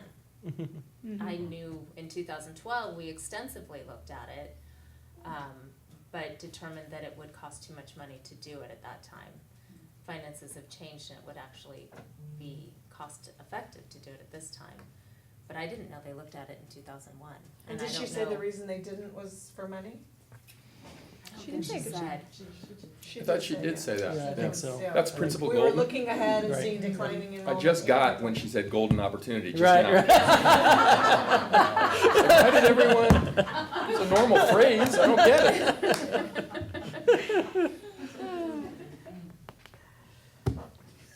And just so you know, did you say that your child's 5th grade? Mm-hmm. So this board hasn't taken, again, any position on the issue yet. We're presenting information. But the one thing I think that the board has really said is if they were going to consider it, it would impact this current year's 4th grade at the soonest. Would be the first, so there's no chance that we're currently exploring that would have your daughter going to Matilaha next year. Got it. That's, So we'd be looking at a full year of transition to make sure that both from a staffing perspective, from a curricular perspective, as well as from a student perspective, a student focus, how do we make it special for the cohort of students to be part of it? So you're going to have the same experience that every student has had, or your child's experience is going to be the same that every student's had in this district for decades. Our shorthand for it is we're gonna do it to Karen's kid. I have another one too. That's, Okay. so- I actually have a, when Karen was talking about those things, I was talking to some students, some Matilaha students today, and they said the same thing, are the 6th grade, what about see me? What about, and I said, no, that's still gonna happen, and they said, what about, Egypt Day and Greek Day, I said, that's still gonna happen, and they were like, it's gonna happen here, we're gonna have Greek Day at Matilaha's campus, and I said, I think so, And then they were like, can we go on field trips? You know, they started like, wait a minute, all those great things we did in 6th grade, can we bring some of that to 7th and 8th grade? And I said, maybe the teachers are gonna be collaborating and maybe, I don't know. Experiential approaches to instruction is one of the components of a middle school model, so yes, we should be bringing those things to middle school. Well, assuming we're kind of at the end of our factual presentation, assuming there aren't any more comments from the audience, Did that, what, Just another question. sure. Is there going to be a follow-up meeting? I was just gonna inquire of our superintendent what the next process will be. So this meeting is agendized as discussion only. We now have the opportunity for you guys to engage in a conversation around anything that you've heard, as well as what we'd be looking for now is really the point in the meeting where we say, okay, what are the other items that we have not yet reviewed that you'd want to hear about before you'd be ready to take a tentative position at a future meeting? I envision the possibility potentially of having our next meeting be a time where you begin actually taking an initial position. I think just as the whole process around the 7-Eleven committee and elementary school configuration, I think the best practice for us would be to take an initial position and then give an opportunity for the public to give input to that and then finalize the decision at a later meeting.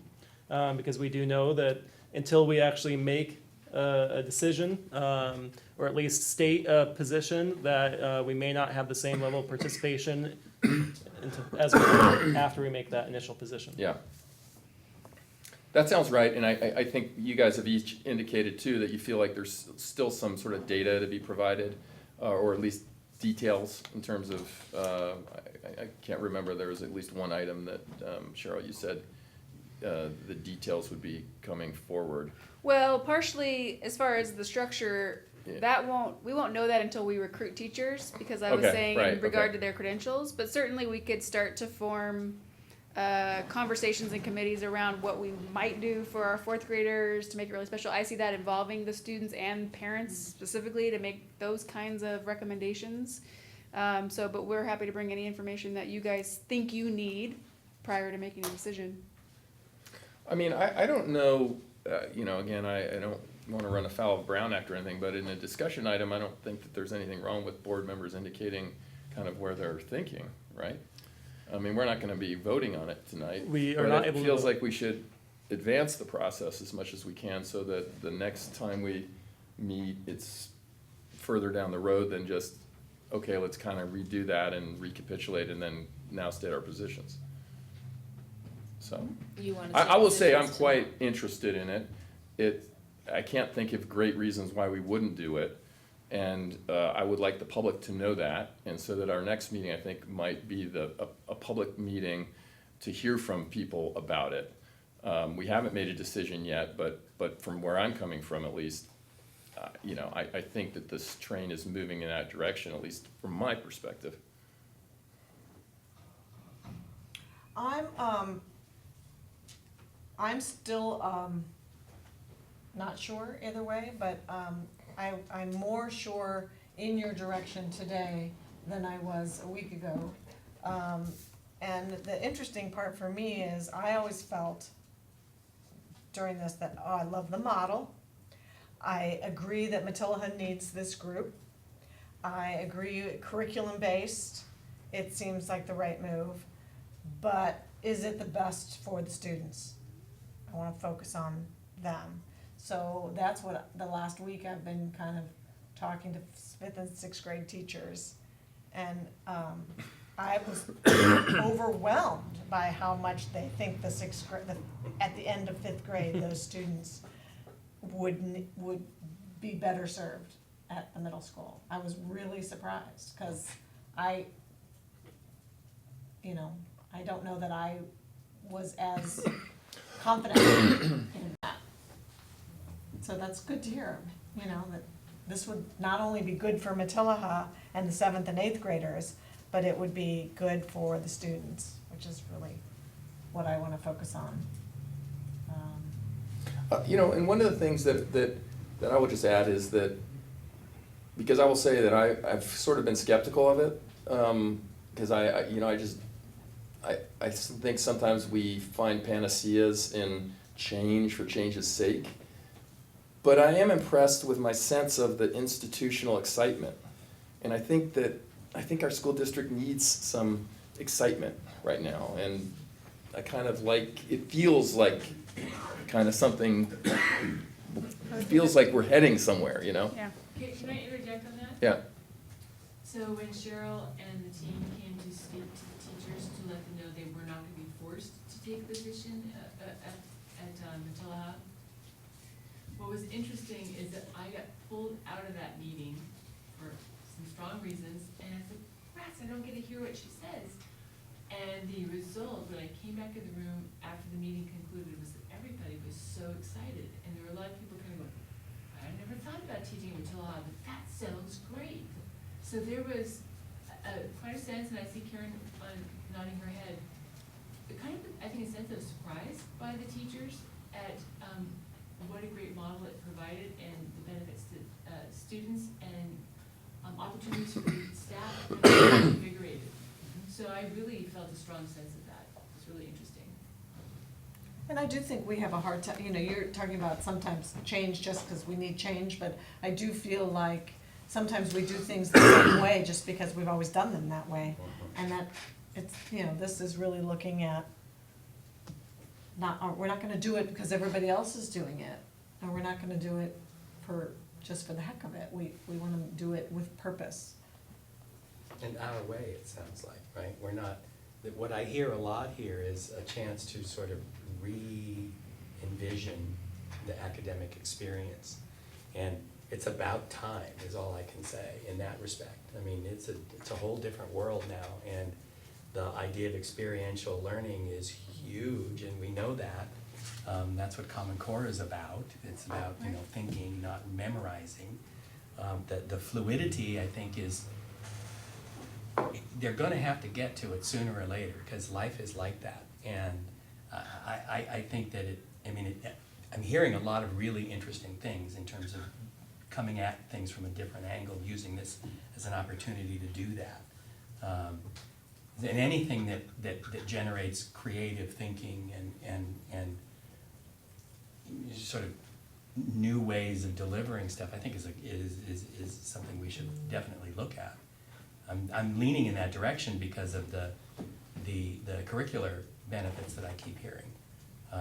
I'm a little stuck on the psychological stuff. It's been a long time since I was a sixth grader, and so I don't exactly remember all of that. They're looking for drivers for the field trip coming up. I have a van, you can borrow it. Experiential learning, right? It'll be eye-opening, I tell you. There was one question that was asked of me, and I don't know, and I asked Andy about it, and I liked his answer, and it made perfect sense, but I just want to kind of touch on it again, because Matilah is not in a wide open area, right? I mean, it's not Nordhoff, where you've got big broad streets and a lot of drop-off areas. And I know that it used to have a lot more. We're actually sort of restoring it to what its population was before. That doesn't mean that there weren't potential issues before. And so I'm kind of curious as to, like, what about that? The younger kids tend not necessarily to walk or ride to school, they get rides. Is that going to change the traffic around Matilah? Is that going to complicate things? Are there drop-off lanes that have to be considered? I don't know. Because the first time I drove by an elementary school at drop-off time. That'll be a benefit to elementary, actually. So that was another experience. And so I'm just wondering, is there anything we need to worry about that or consider, and have we? Yeah, so for everyone to know, my brief answer when we exchanged emails on this was, again, just last year we were a middle school that was at 446 students. And when we look at the full cohort aging through, we're looking at believing Matilah is going to settle somewhere around 480. So we're not talking about whether or not 2 decades ago when we were 700 students, whether if traffic was okay or not. We're really talking about something pretty similar to what we've been experiencing in the very recent past. We're not looking at something greater, significantly greater than that. However, this board did just take action, obviously, on the purchase of 3 new buses. That does give us flexibility to enhance busing routes. Yeah, you didn't get Oh, the yeah? memo?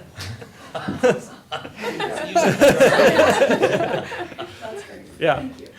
We've got to deal with Camp Ramah. They're going to be using them over the summer, so it seems like it makes a lot of sense. I love it. So we certainly do have flexibility there. And, if we see, demand existing as we have more younger kids who would be going to Matilaha, 6th graders going to Matilaha, that we would have the potential to be utilizing that 3rd bus that currently is planned to be used for field trips in the afternoons, or athletics in the afternoons, but not necessarily currently slated for a route. So we do have some, we're giving ourselves flexibility with, the choices that we've been making along the way. Speaking of the buses, do we have them yet? No, so they actually have to be manufactured. So we took our final action on March 14th, and we've been told that we'll have them by June 5th. We've made very clear the importance. Bring them here for a meeting, Really? for one of Okay. them? Yes, our Board on the bus? We'll have the meeting on the bus. right. We will have a public showing on our June, was that the 27th, I think, our last meeting. If we have them in time for the June 6th meeting, then we'll certainly have it there. Yeah, that's a great idea. I meant to ask a long time ago, since we're on buses, what do we do with the old ones? They get sold. We have to don't turn they? No, actually, as part of the rebate, we have to. We turn them in? We drill through the engine and they get recycled. Okay, that works as long as we're not paying somebody to take them away, because we Correct, don't we know are what not. to do with them. Right, right. Great. Good question. Shelley, did you have anything you wanted to add? One of the questions I have is how the selection process for what teachers would move up if we did do this. How does that work? Can you help me? Well, once we know we need teachers, we would post how many teachers we need, and then teachers would apply for it internally. I'm hoping that I have so many interested teachers that then we would have to go through a selection process. So Okay. we'd bring them into interviews and talk to them about what our hopes are for the vision, and hopefully bring on the most excited teachers that are ready to help make this happen. If we don't get enough teachers to do it, although I think we will, certainly as we look at attrition in the next year, what we would think about is, as we're recruiting for openings, we would be looking strategically for people that could potentially fit in this model and have the right credentialing. So it's not based on Seniority. Thank you. I was Right, gonna say no. hierarchy. Definitely Seniority. not. And Okay. that's what we talked about with the teachers.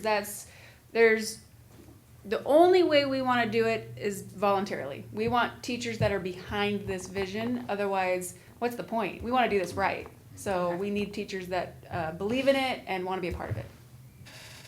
Great. Kind of to state my position, I am a product of middle school. That's where I come from, that's what I did, so it's not a scary move to me. But we did do more block scheduling, and one of the questions you asked about the flexibility in between periods, we totally had that. We had one teacher teach 4 classes, that was our block. And then an elective and then PE. That's kind of how it worked. And I hear tell that that's not how it works anymore in Ventura. And the 6th graders were kind of in our area, but we had lunch and snack with the general population. Sounds like prison terms, but. So to my mind, there was a lot of benefit to doing it. And in fact, one of the things that we did was it was a bilingual class. So we were able to also bring that aspect in. And so the class that I was in 6th grade was very mixed, and both languages were being taught in. It didn't necessarily help me with my Spanish skills, but there you go. It was exposure, experiential, that kind of thing. So there's a lot, I feel like there's a lot that can be done that I would look forward to hearing about. So I'm leaning towards it. I'm not totally there. I would like to hear from parents. The ones that I've talked to so far are hesitant, but they're not terribly vocal about it. I get the impression from the public that they feel like it's a foregone conclusion, and I don't want to give that impression. I would like input to see what things they're worried about, and potentially how we can alleviate those fears. So I'm Or hoping. validate them. Or and validate them and change. figure out, right. So I'm really hoping that we can have more dialogue with families, that people will come to the meetings and let us know what they're thinking. But for right now, I'm leaning towards this. Jane, did you speak? No, I just think, you know, education of the community is gonna be very important. It's not just, oh, we're moving the sixth grade. We're talking about a significant student-focused change. The whole student, whatever you guys were talking about for the middle school model. And do we change the name of the school? Everyone asked that question. Yeah. I saw that Ramirez was, it's not a bad name, I like it.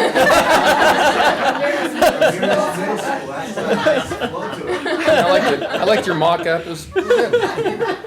We have to repaint the gym. MMH. So does the board think that we should set this up as an action item next time, or set it up for an additional but more focused community meeting with real lots of outreach and really try to hear from the Well, constituents? that depends. Is it gonna be the model of we vote, then have a public hearing, then vote like we did with the closing the school, or we didn't really do that? No, I think We just had the public meeting. Yeah, I don't think we ever voted first, right? The vote was always at the end. At the end, okay. I mean, we could potentially set it up as an action item, hear from people, and then vote. Or, if that feels too abrupt, we could have, we've all spoken, people will hear that we're obviously interested enough in it to really want to hear from the public, and then have that meeting, and then thereafter have an action item. Personally, I wouldn't mind having it be an action item. I agree. I'm okay with that. I have a concern, and thank you for coming, and thank you for asking your questions, because it illustrates a concern that I have, which is this is a very broad and multifaceted discussion. It's logistics, it's academics, it's psychology, it's special ed, it's recreating the whole middle school experience, so we don't actually know what it's gonna look like because we're making it new, right? So there's a lot of stuff. I don't feel like we've gotten all, and it's been great here, but there's like 12 people, right? I'm not comfortable that we've gotten it out to the parents enough for them to really be able to have a critical opinion. I think they'd have more questions than opinions. And I'm just wondering if there's a way that we can do something a little more. I don't exactly know what I'm trying to say here. Now Yeah. I just kind of ran out of steam. But you were talking about the rollout, and I heard everything but a big parental education effort, Sure. right? What about at individual schools, that we go and talk to individual I was thinking of schools? the Chaparral Auditorium, but the individual schools, whatever, yeah, I mean, Well, yeah, I think this will be a chaparral meeting. I mean, it seems like that makes the most sense. Otherwise, Could be. to try and go on circuit, I mean, I have to be honest, I would find it very hard if would have to make 5 meetings at different schools, schedule-wise. What about Matilla Auditorium, we're open. Yeah, I'm just saying, I think Shelley was imagining us going serially to different elementary schools, like on Matilla separate would give days. parents a chance to actually Yeah. see the campus too. Yeah, yeah, that could be a good idea. Will Cheryl have the opportunity to actually give her presentation then before to parents, like one person like Cheryl, because after Cheryl speaks and she talks about it, she changes lives. That was what I hope to It's very do. clear, and it really talks about the whole child as we're looking at the whole child, not just the individuals. And you make it very clear, and it has changed opinions of some people who didn't have that. And I think it's important that they hear that, what the idea is before it's opened up. Is that what your idea was, that someone like Cheryl would get up there and? Yeah, so maybe we can do this. We can have a informational session on it with, again, we're not voting, but I think it's important people know that we are strongly, each of us in different ways, we are all interested in bringing this to a vote on an action item, which we don't always do. I mean, some things are dead on arrival. We would say, let's, not interested, we're not gonna bring it to vote. So to have an event that's designed as an informational event will recapitulate obviously a lot of what we've already heard, but more in a more succinct way, and then really hear from parents, and then not have it an action item then, and then thereafter have an action item. I think that needs to happen before we put it Yeah. on the agenda for an action. Yeah, Yeah, because the why is a really good question, right? And we've talked about how it might happen, but I wonder how many people actually understand the impetus for this and the underpinning, as well as how it would, the changes that it would make. And I think maybe, it seems, that we're leaning toward, like the paper said, it's gathering steam, it seems to be going that way. So sometimes I feel like I've heard things like, well, we haven't decided yet, or we're not sure how that model, so the more specific we can be, even for me, because one of the things that attracts me to this middle school model is that it's for the 6th through 8th graders, but what I heard tonight is maybe not, it's just with 6th graders, we're not really gonna change 7th and 8th grade that much, and that model's not as attractive to me. So, are we really, and I know I'm not saying, oh, you must promise me, but that I hear that this is where our interest lies, or not. This is, we think that's gonna be too difficult, or we're gonna phase it through our current, I just like a little more of a plan instead of a. A vision out there, because I agree with you, if we're just moving kids, that's okay, I guess. But I was hearing more, and that's the more that I wanna hear, right?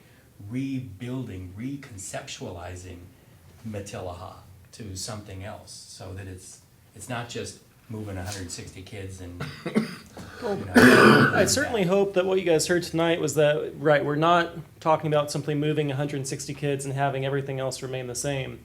The challenge, though, I think Cheryl hit on this earlier, is it seems like the wrong process to have every step laid out before we actually identify who the staff are that make the transition. One, because their credentialing is going to impact exactly how we structure it. And two, because again, we really are, as you've heard now from a few teachers, talk about the impact Cheryl had when she went and spoke, and there was some real excitement that was being, built, or, the steam gaining, that it's going to be really challenging to come up with exactly the plan of how it's going to look for you to be able to say yes to the detailed plan until we know with the staff that we have on board. Okay. and to me, I wouldn't be looking for a detailed plan, but I wanna hear I wanna hear your dreams, your goals, where you think you can take it, right? Not necessarily the 6th grade schedule, right? And in fact, if we were doing this for the parents, I'd wanna hear from some of the teachers too. Right. So But on one that- other challenge I'll just say, we will do certainly anything that the board wants. These are your meetings. Do you mind if I ask, how did you hear about this meeting? I got an email from Topa. So we did have principals send out through their channels communication about this meeting and our last meeting. There have been emails and or robocalls that have been going out. So it hasn't been simply using. We know that, yeah. But we also all know, everyone in this room knows, as soon as someone hears that you're thinking of doing something, they'll show up and be outraged that they didn't know anything about it. So we still will do that.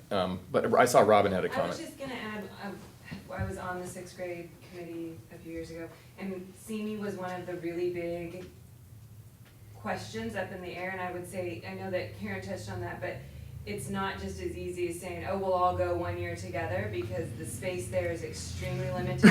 Our numbers fluctuate from 5 to 10 kids. They say, well, you might not be able to go when you normally go, so that might be one of the things to really have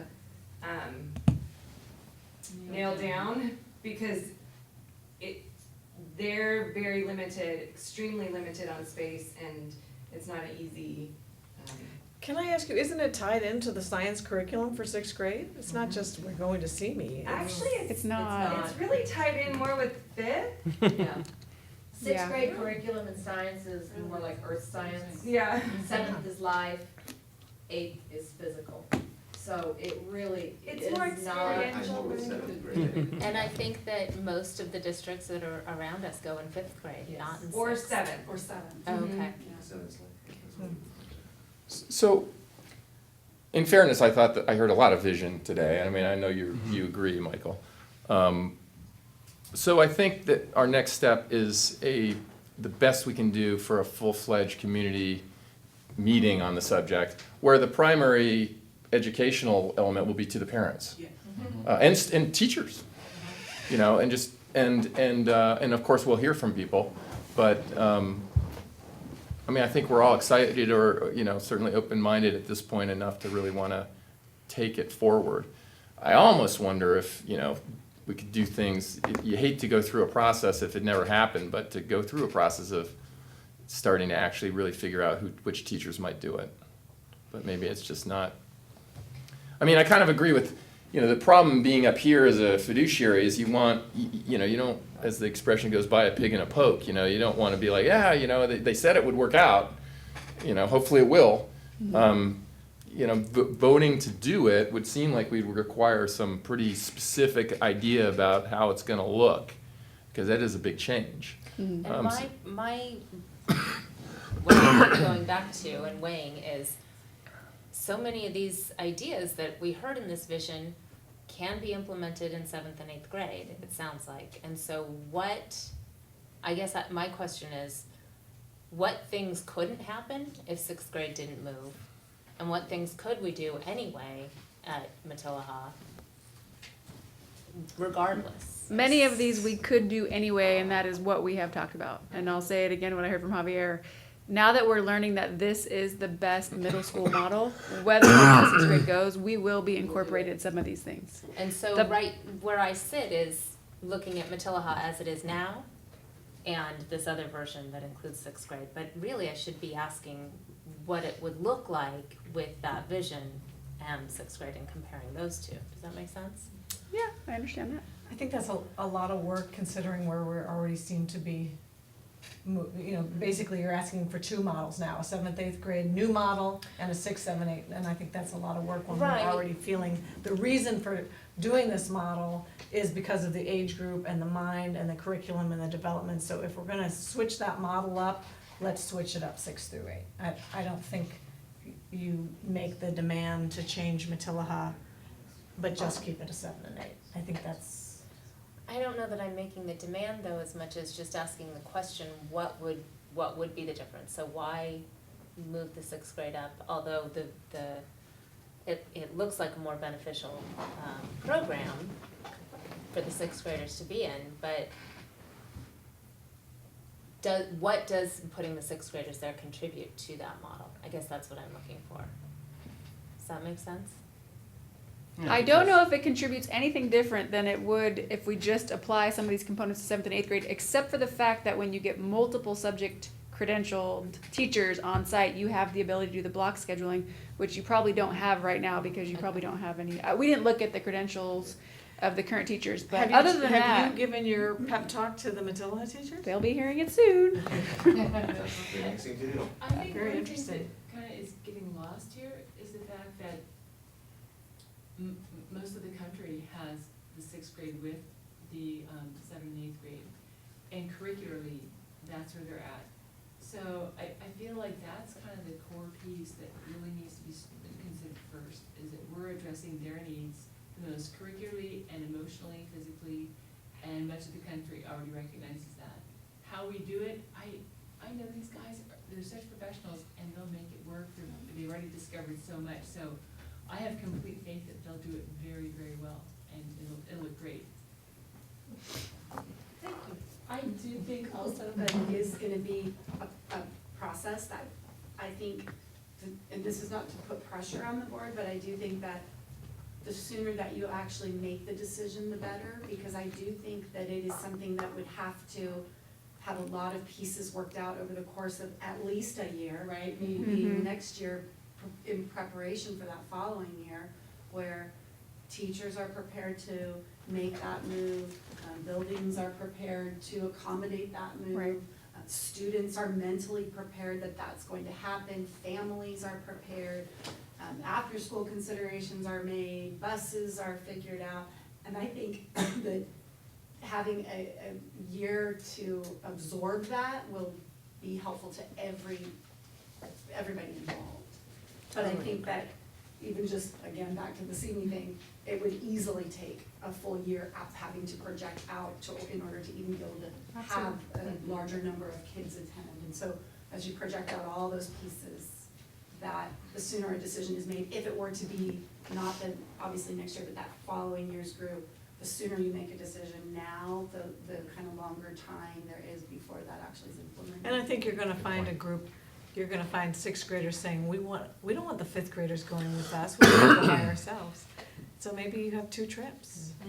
Yeah. Maybe you have a fall to, trip. because I don't think they accommodate Right. that number of students. They do, but you go to a different part of the, have you ever been there with another, we were there once with a, Cherry Cove. with a Cherry huge Cove, yeah. group, yeah, but, I don't know, I just think they're going, I mean, one year there was a Well, we have 5-6 to- combo, and it was like, still are those talked fifth graders about- gonna get to go to see? Fifth graders going in the spring, sixth graders maybe going in the fall. I know right now 'Cause ours we're go in the all fall. over, but Yeah. yeah. 'Cause isn't one group there now? Is Miners up there right now? Topa always goes in the fall. Always, yeah. So, But if you considered sending your fifth graders in the spring, they are closer to sixth grade at that point anyway, you know what I mean? That is true. So we feel like we have our direction? Should I recap it? That we'll have this community meeting in Matilaha? I think that's a great. And that the agenda will be a presentation to the community regarding this possibility. And it will include kind of all aspects that we've already heard. and public comments. And we really, especially the public comments, I will, I do a little social media.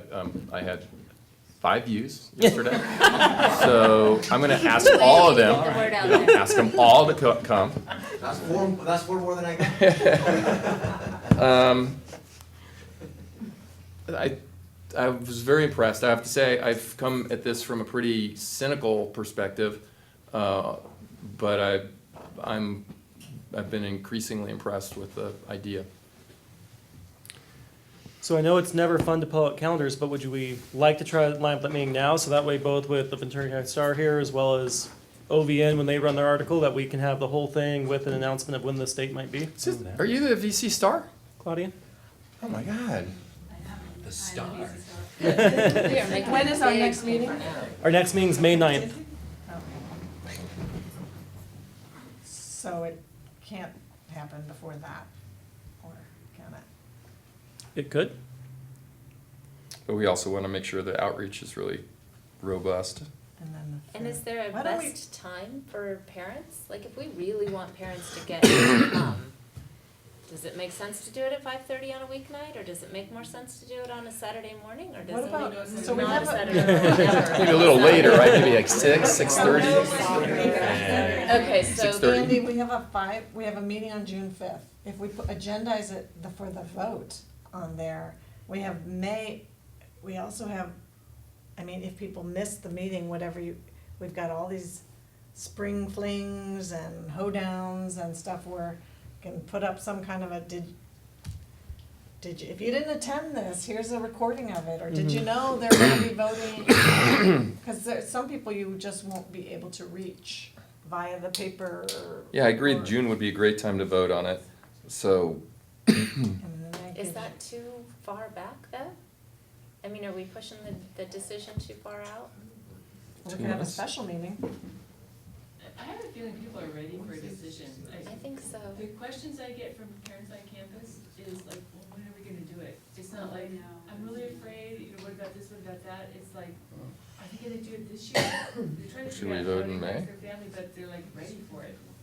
So. And I do wonder, I love the idea of a meeting at Matilaha for parents. I just wonder if we're gonna do the same thing, and we're gonna have the same faces out there. Or if I don't think parents are so. really gonna come. I don't think so. If the community actually thinks that you're serious and you're taking action on it, and we're just not doing what we're doing here, I think they will come out. I agree. But we Okay. need to let them know, this is a This is- possibility, the majority of the board members are positive about this. Do we make it a So I'll- meeting then there and vote there? Do we make it a I was saying we could do that. one action item special meeting? I think, I think that's how you're gonna get the people out. I think that probably is better. To say what you wanna hear. Mhm. And hear what we wanna say. Exactly. Could we just switch our board meeting on the 9th to Matilaha? We can, but I'd be fearful that we have so much other business that takes place on a regular we business wouldn't get meeting through that'd it be all. challenging for us to really have a robust public hearing. Michael, you had a lot of conflicts, right? That's why we went with the 9th.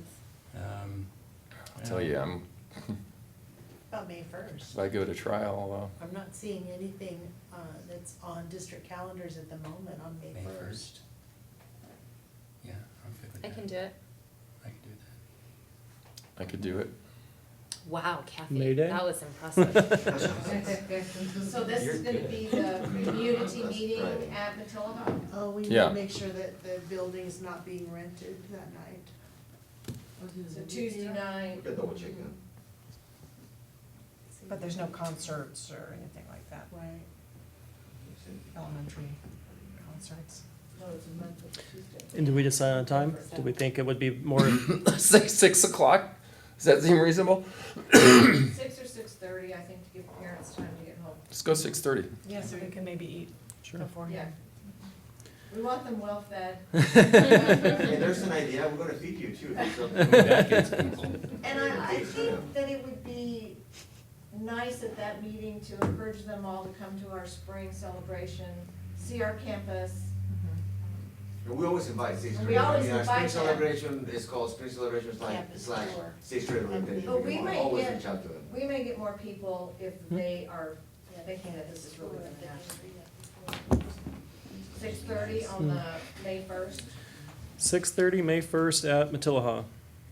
I do see there might be a conflict if Nordoff dance rehearsals are happening there.